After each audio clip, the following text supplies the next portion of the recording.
Danes v Pomurskem dnevniku okronali novo vinsko kraljico. Magna Nucleus pred novo prepreko.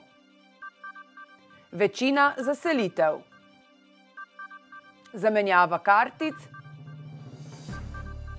Vreme, jutri sončno.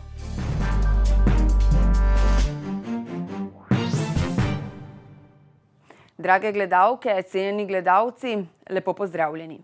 Ministrica za kmetijstvo, gozdarstvo in prehrano Aleksandra Pivec je skupaj s predsednikom uprave Pomurskega sejma Janezom Erjavcem okronala novo, že 23. vinsko kraljico Slovenije.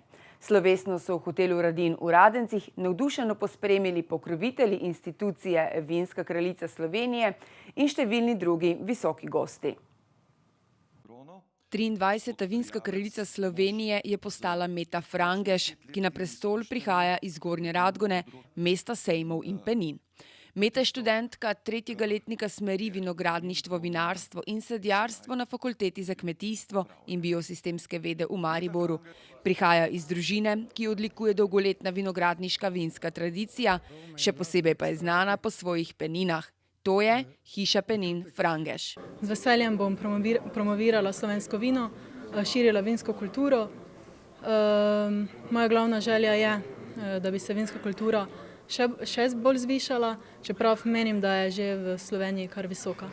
Meto Frangež kot vinsko kraljico je okronala nova ministrica za kmetijstvo, ki sama prihaja iz vinogradniške družine. Torej prav gotovo se mi zdi funkcija promocije, ozaveščanja tako slovenske kot tudi svetovne javnosti o kakovosti, visoki kakovosti slovenskih vin zelo pomembna.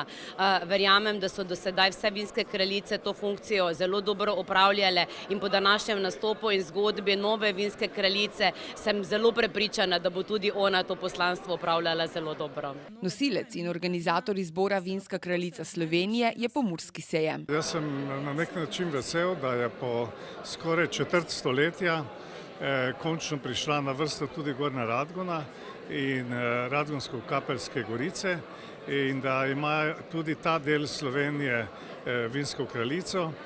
In seveda verjamem, da je ta vinska kraljica tista, ki bo v tem letu naredila vse, da bo kultura pitja vina in promocija slovenskih vin in Slovenije kot vinorodne dežele pravzaprav v najlepši luči.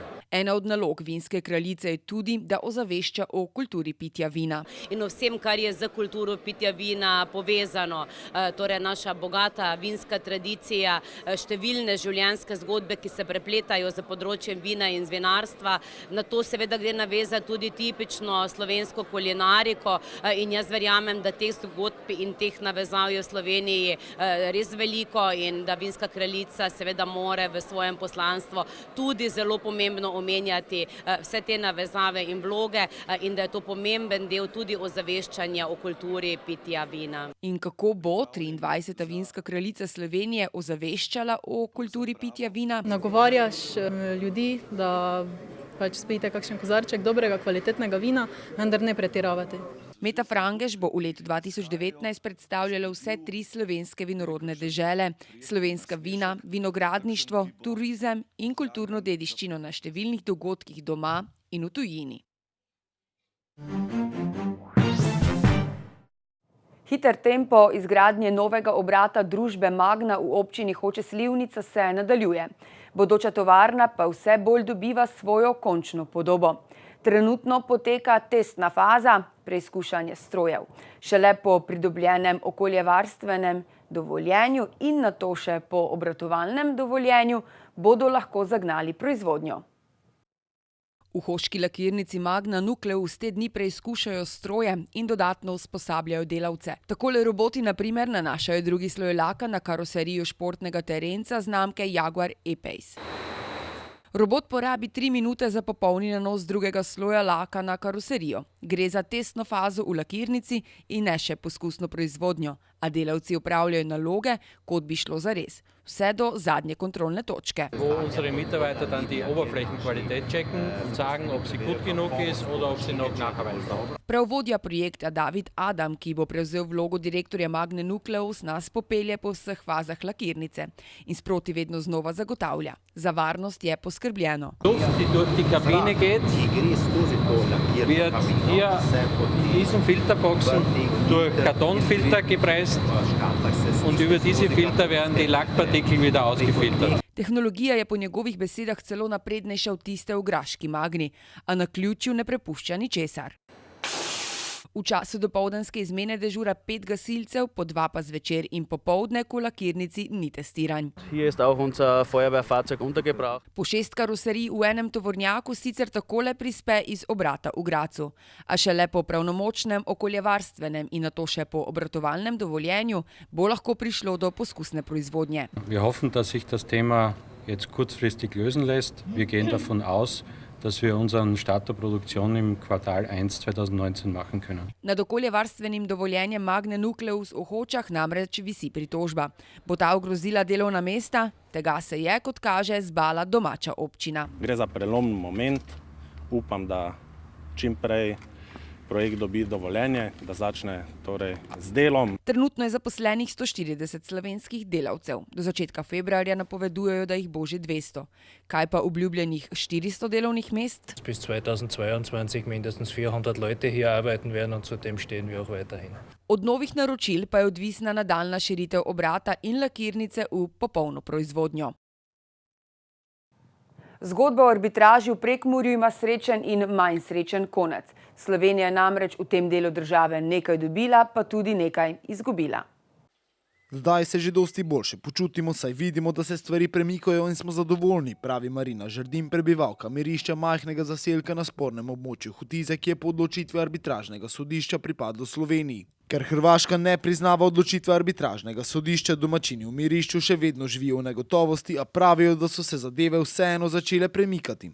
Septembrom so se namreč začeli postopki za prenos katastra, ki je bil prej na Hrvaškem, zdaj pa bo v Lendavi.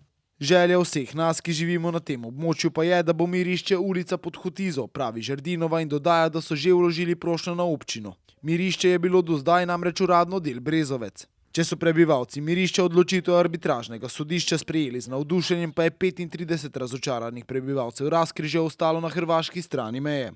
Od 10 družin, ki so ostale na Hrvaškem, se jih je 7 odločilo za selitev v Slovenijo, za kar jim je država tudi nakazala odškodnino. Višina odškodnine je sicer določena glede na število članov gospodinjstva. Tako je posameznik upravičen do 45 300 evrov, dvočlansko gospodinjstvo do 67 950 evrov, za vsako nadaljno osebo pa je na to predvidenih še 15 100 evrov. Nekateri so si že uredili zemljišče v Sloveniji, vendar se zaradi zavisti, ki so je deležni, ker jim je pripadla odškodnina, ne želijo izpostavljati. Ministrstvo za javno upravo je skupaj prejelo 38 vlog za finančno pomoč pri izbiri prebivališča, ki se nanašajo na 98 oseb v višini 2 739 500 evrov. Največ kar 24 vlog je bilo podanih na upravni enoti Piran, po 7 pa v Ljutomeru in Metliki. Vse vloge še niso preverjene, skupni znesek izplačil pa trenutno znaša nekaj manj kot 2 milijona. Zavod za zdravstveno zavarovanje Slovenije je oktobra lani začel zamenjavo kartic zdravstvenega zavarovanja druge generacije. Gre za vse kartice, ki so bile izdane in izdane v letu 2008 ali pozneje, ter jim poteče veljavnost 10 let. Teh v slovenskem zdravstvenem sistemu ni mogoče več uporabiti. Preverite, ali boste tudi vi dobili novo. Zamenjava poteka avtomatsko in brezplačno. Vsi zavarovanci, ki jim bodo kartico zamenjali, bodo torej mesec dni pred potekom veljavnosti kartice zdravstvenega zavarovanja prejeli novo kartico s priloženim spremnim dopisom, ki vsebuje potrebna pojasnila. Kartice prve generacije, ki so bile izdane od leta 2000 do leta 2008, medtem še naprej ostajajo veljavne in ne bodo avtomatsko zamenjane. Kot pojasnjujejo v Zavodu zdravstvenega zavarovanja Slovenije, so v sistemu kartice zdravstvenega zavarovanja v rabi 3 različne generacije kartic, ki se razlikujejo po varnostnih mehanizmih oziroma po značilnostih uporabljene infrastrukture javnih ključev. Prva generacija kartic, ki je bila izdana med letoma 2000 in 2008, ima neomejeno veljavnost, saj uporablja varnostni mehanizem, ki nima časovne omejitve. Druga in tretja generacija kartic medtem uporabljata varnostne mehanizme, ki temeljijo na digitalnih potrdilih, zaradi česar je njihova veljavnost omejena na 10 let od izdaje. Na spletnem portalu sobotainfo.com poročajo o hudem požaru, ki je popolnoma uničil hišo. Več na sobotainfo.com, mi pa si poglejmo še kratke novice.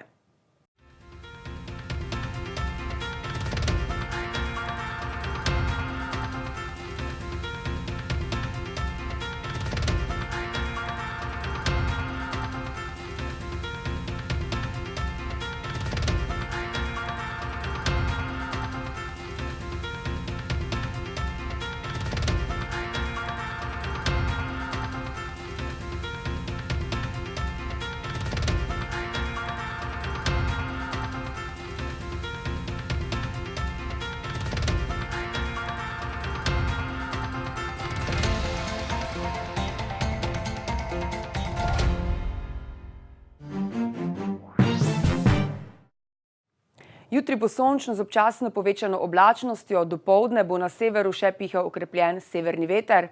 Kakšno vreme nas čaka v naslednjih dneh pa v vremenski napovedi.